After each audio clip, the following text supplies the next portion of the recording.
Do you want to experience that change in your life today? Nasa gitna ka ba ng isang trahedya sa buhay na gusto mong magkaroon ng pag-asa?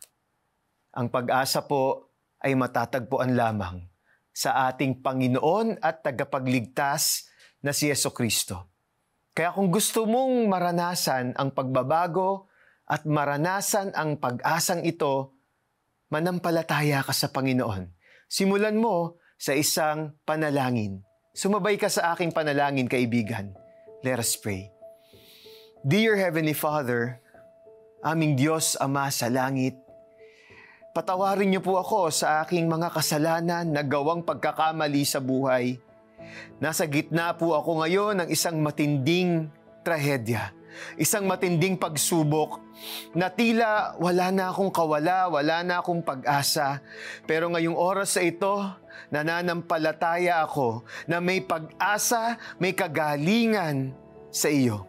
Salamat po at tinatanggap ko ngayon ang libreng regalo ng kaligtasan at buhay na walang hanggan.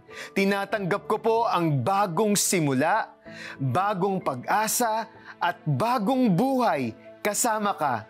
Maraming salamat, Panginoon, sa pangalan ni Jesus. Amen.